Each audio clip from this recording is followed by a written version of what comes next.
Kreatinin, gula darah, dan juga tensi masih tinggi, itu pantas kalau misalkan masih ngandelin obat. Kok gitu? Yuk kita bahas, tapi sebelum itu penting agar konsultasi dulu supaya tepat penanganan dan solusinya. Yang mau konsultasi pencet tombol plus yang di sini dan komen di kolom komentar mau, nanti akan saya kasih akses untuk program pendampingannya. Nah, Bapak Ibu, jangan lupa di-share juga Subuh Kajian Malajaria ya. Pertama perlu pahami dulu, obat itu nomor terakhir.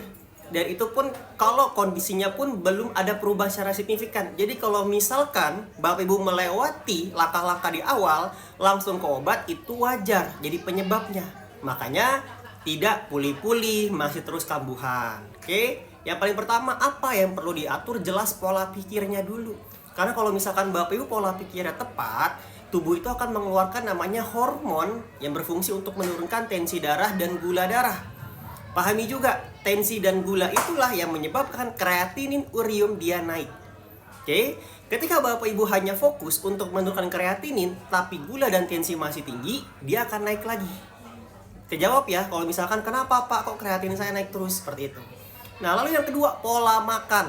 Nah, untuk pola makan jelas kita tahu, ginjal dihindari makanan mengandung protein yang tinggi, juga kalium. Tapi itu aja nggak cukup.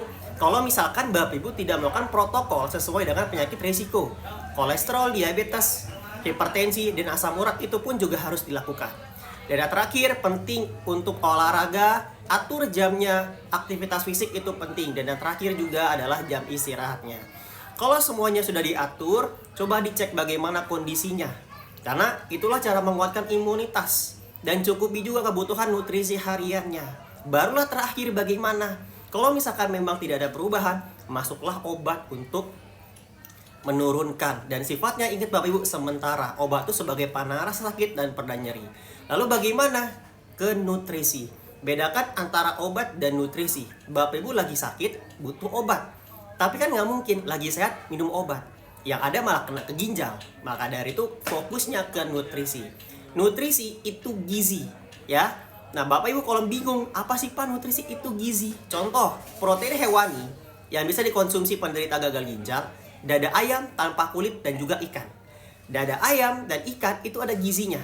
Tapi kualitas makanan sekarang sudah berkurang. Maka dari itu penuhi dari sumber yang lain.